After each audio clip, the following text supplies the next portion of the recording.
నాకు తెలిసిన అమ్మాయి ఒక అమ్మాయి ఉందండి. ఒక కంప్లెయింట్ చెప్పింది. ఏంటంటే, అందరికి తెలియజేయండి అక్క నాలాగా ఎవరు సఫర్ అవ్వకూడదని చెప్పేసి. అందుకని ఈ వీడియో చేస్తున్నాను. అదేంటంటే, అమ్మాయి చాలా పర్ఫెక్ట్‌గా, మంచిగా చదువుకుంటూ, చాలా బుద్ధిమంతురాలు అని చెప్పొచ్చు. ఈ రోజుల్లో అట్లాంటి వాళ్ళని మనం చూడలేము. ఈ ప్రేమలు, దోమలు అనుకుంటూ వాట్లి వెనకాల తిరిగే రకం అసలు కాదు. లైఫ్‌లో మంచిగా సక్సెస్‌ఫుల్‌గా ఉండాలి అని కోరుకునే ఒక భవిష్యత్తు గురించి బాధ్యత ఉన్న ఒక అమ్మాయి. అయితే ఏమైంది ఆ అమ్మాయికి అని మీరు అనుకుంటున్నారా? ఏం లేదండి. అమ్మాయి పాటికి ఆమె చక్కగా కెరియర్ వైపు ప్లాన్ వేసుకుంటూ బిజీగా ఉన్న టైంలో ఒకతను అమ్మాయి లైఫ్‌లోకి ఎంట్రీ ఇచ్చాడు. ఎంట్రీ ఇవ్వటమే కాకుండా అమ్మాయిని ప్రేమలో దించేసాడనమాట. ఎవరితోటి ప్రేమించకూడదు. అరేంజ్డ్ మ్యారేజ్ మాత్రమే చేసుకోవాలి అని నిర్ణయించుకుంది ఆ అమ్మాయి ఫస్టే. ఇతనికి కూడా అంత ఈజీగా అయితే అమ్మాయి ఒప్పుకోలేదండి. చాలా చాలా ప్రయాసపడ్డాడు అబ్బాయి. అబ్బాయిలో మంచి గుడ్ క్వాలిటీస్ ఉన్నాయి. ఈ రోజుల్లో అట్లాంటి అబ్బాయిలు కూడా ఉండటం చాలా కష్టం అండి. మంచి ఒక హీరోయిజం, రియల్ హీరో లాగా చాలా మంచి లక్షణాలతో ఉంటాడు. అటువంటి అబ్బాయి మాటి మాటికి వచ్చి ప్రపోజల్ చేస్తున్నప్పుడు అమ్మాయికి ఏ విధంగా తిరస్కరించాలో తెలియలా. చాలా సార్లు నో అని చెప్పినా సరే అతను ఒప్పుకోలేదు. మీకు జీవితాంతం తోడుంటాను, మీరంటే నాకు అంత ఇష్టం అని చెప్పేసి ఎలా అయినా సరే అమ్మాయి మనసుని మార్చాడు. రియల్ హీరో లాంటి ఒక వ్యక్తి అనమాట. తన మంచి నడవడికతో, తన మంచి ప్రవర్తనతో అమ్మాయి మనసుని మార్చగలిగాడు. ఓకే, అక్కడి వరకు బానే ఉందండి. కానీ తర్వాత వచ్చిందనమాట ట్విస్ట్. ఆ అమ్మాయి కూడా ఓకే, ఎస్, ఇతన్ని నో అని చెప్పడానికి ఏ కారణం లేదు. రేపటి రోజున ఎవరినో ఒకరిని మనం పెళ్లి చేసుకోవాల్సిందే కదా, అది ఇతన్ని ఎందుకు చేసుకోకూడదు అన్న ఉద్దేశంతో ఎస్ చెప్పేసింది. అంతా బాగానే ఉంది. కానీ కొద్ది కాలం తర్వాత ఒక 6 నెలలు బాగానే ఉన్నాడు. సడన్ గా మాట్లాడటం లేదు. ఎందుకు కారణం తెలియదు, చెప్పలేదనమాట. అమ్మాయి కూడా చాలా సార్లు ట్రై చేసింది మాట్లాడాలి, అసలు ఎందుకు, అతనే కదా వచ్చాడు, ఏ తప్పు లేదు అమ్మాయిది. ఆ విషయం తెలియచేయకుండా సడన్ గా కట్ చేయటం, ఫోన్ చేస్తే లిఫ్ట్ చేయకపోవటం, మెసేజ్ పెడితే చూడకపోవటం, రిప్లై ఇవ్వకపోవటం. ఇక అమ్మాయి నెంబర్ బ్లాక్ మాత్రమే చేయలా, అన్ని చేసేసాడు. అమ్మాయికి చాలా బాధ వేసింది, చాలా అంటే చాలా బాధ. కెరియర్ మీద మాత్రమే దృష్టి పెట్టుకొని ముందుకెళ్తున్న ఒక అమ్మాయి మనసుని చెడగొట్టి ప్రేమలోకి దింపి సడన్ గా ఎందుకు అలా చేశాడు అని అంటే, ఇప్పటి వరకు అమ్మాయికి సమాధానం లేదండి. నా దగ్గర చాలా కష్టపడింది అనమాట చెప్పుకొని, ఇలా జరిగిందండి, నా పాటికి నన్ను వదిలేసి ఉండొచ్చు కదా, ఎందుకు మనసు చెడగొట్టాలి, నేనేం తప్పు చేశాను అని చెప్పి. మై డియర్ ఫ్రెండ్స్, మీరు ఎవరినైనా సరే ఇష్టపడండి, తప్పు లేదు. మీకు ఇష్టం లేదు అనుకోండి, కారణం ఏంటో చెప్పండి. కారణం ఏంటని అమ్మాయి అడిగినప్పుడు నాకు చాలా ప్రాబ్లమ్స్ ఉన్నాయి, అవన్నీ సాల్వ్ అయిన తర్వాత నేను మళ్ళీ మీతో మాట్లాడతా అని చెప్పాడంట. ఏం ప్రాబ్లమ్స్ అంటే చెప్పడు. చివరికి అమ్మాయిని కట్ చేసి సంవత్సరం నాకు దాటిపోతుంది, ఇంతవరకు అబ్బాయి మళ్ళీ తిరిగి రాల. ఈ అమ్మాయి అక్కడే ఆగిపోకుండా ఆల్రెడీ భవిష్యత్తు మీద మంచి పట్టున్న అమ్మాయి, మంచిగా చదువుకొని పాస్ అయ్యి మంచి మార్కులు తెచ్చుకొని ఒక చక్కటి కంపెనీలో జాబ్ ని సంపాదించింది. ఇప్పుడు అమ్మాయి జీతం 1,00,000, అంతకు పైనే వస్తుంది, కానీ తక్కువ రాదు. కెరియర్ లో సెటిల్ అయింది, లైఫ్ ని లీడ్ చేస్తుంది, హ్యాపీగా ఉంది, చాలా చాలా పీస్ఫుల్ గా బతుకుతూ ఉంది అనమాట. ఇదే ప్లేస్ లో ఇంకొకరు ఎవరైనా ఉన్నట్లయితే చాలా కృంగిపోయేవాళ్ళు. ఆ అబ్బాయి కోసం మనసును పాడు చేసుకుంటూ లైఫ్ ని ఆపేసుకుని ఉండేవాళ్ళు. ఇక్కడ ఇది ఎందుకు చెప్తున్నానంటే, చాలా మంది అమ్మాయిలు కారణం తెలియకుండా మిమ్మల్ని వదిలేసి వెళ్ళిపోయే అబ్బాయిల కోసం మీరు ఏమాత్రం సమయాన్ని వృధా చేసుకోకండి. ఈ అమ్మాయి చేసినట్టుగా మీరు కూడా చేయండి. ఎంత చక్కగా ఇప్పుడు హ్యాపీగా ఉందో తెలుసా. ట్విస్ట్ ఏంటంటే, సంవత్సరంన్నర తర్వాత అబ్బాయి మళ్ళీ ఫోన్ చేశాడు. బాగున్నావా, ఎలా ఉన్నావు, మంచి జాబ్ వచ్చిందంట కదా, ఇంత జీతం అంట కదా, సూపర్ అంట కదా అని చెప్పి. కానీ తెలివైన అమ్మాయిని ముందే చెప్పాను కదా, మళ్ళీ అతనికి అవకాశం ఇవ్వలేదండి.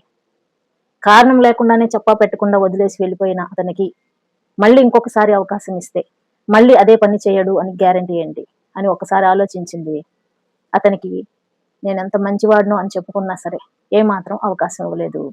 లైఫ్ లో ముందుకెళ్తూనే ఉంది, హ్యాపీగా ఉంది. రేపో మాపో వాళ్ళ ఇంట్లో వాళ్ళు ఒక మంచి అబ్బాయిని, ఒక మంచి సంబంధం చూస్తారు, పెళ్లి చేసుకుంటుంది, లైఫ్ సెటిల్. ఇంతకన్నా ఇంకేం కావాలండి ఒక అమ్మాయికి. అసలు తనుగా రావటం ఎందుకు, అమ్మాయి మనసుని చెడగొట్టడం ఎందుకు, తీరా ఓకే చెప్పేసిన తర్వాత కనపడకుండా మాయమైపోవటం ఎందుకు. ఇట్లాంటి అబ్బాయిలు కొంతమంది ఉంటారు అండి. వాళ్ళకి ఎన్ని సమస్యలైనా ఉన్నాయండి, ప్రాబ్లమ్స్ ఉండనియండి. మీరు కనుక ఒకళ్ళని అవాయిడ్ చేస్తున్నప్పుడు కారణం ఏంటనేది ఖచ్చితంగా చెప్పండి. ఎదురు చూపించకండి, వెయిట్ చేయించకండి ప్లీజ్. మిమ్మల్ని రిక్వెస్ట్ చేసి వేడుకుంటున్నాను. మీకోసం ఎదురు చూసే క్రమంలో వాళ్ళ మనసు ఎంతో గాయపడుతుంది. బయటికి చెప్పుకోలేని బాధని అనుభవిస్తారు. చాలా సీరియస్ గా నిర్ణయాలు కూడా తీసుకుంటూ ఉంటారు. కొంతమంది వీక్ మైండెడ్ ఉన్నవాళ్ళు. అందరూ అమ్మాయిలాగా స్ట్రాంగ్ మైండెడ్ ఉండాలని ఏం లేదు కదా. కాబట్టి మీరు ఎవరి లైఫ్ లోనైనా సరే ఉండండి, ఉండకపోండి, వెళ్ళిపోండి, మీ ఇష్టం. వెళ్లే ముందు ఒక్క మాట, మీరు ఎందుకు వెళ్తున్నారు, కారణం ఏంటి, మళ్ళీ వస్తారా రారా అన్న విషయాలు క్లారిటీ చేసి మరి వెళ్ళారు అనుకోండి, అవతల వ్యక్తులు మనసుని అంత కష్టపెట్టుకోరు. కొంచెమైనా సరే వాళ్ళకి సంతోషాన్ని ఇవ్వండి మిమ్మల్ని ఇష్టపడినందుకు. ఇద్దరు చెప్పుకొని విడిపోతే ఇద్దరికి సమానమైన బాధ ఉంటుంది. చెప్పా పెట్టకుండా ఒక మనిషి వెళ్ళిపోయినప్పుడు ఆ రెండో వ్యక్తికి పూర్తి బాధ ఉంటుంది అని అర్థం చేసుకోండి. మీ వల్ల అవతల వ్యక్తులు అంత బాధ అనుభవించాల్సిన అవసరం లేదు. మీ వల్ల అయితే సంతోషాన్ని పంచండి, అంతేకాని దుఃఖాన్ని పంచేసి మీ స్వార్థాన్ని మీరు చూసుకుని వెళ్ళిపోకండి.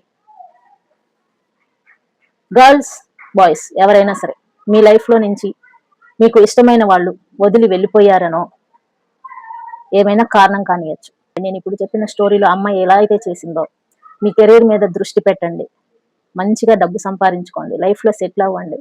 మీకైనా వ్యక్తులు ఖచ్చితంగా మీకోసం వెతుక్కుంటూ వస్తారు.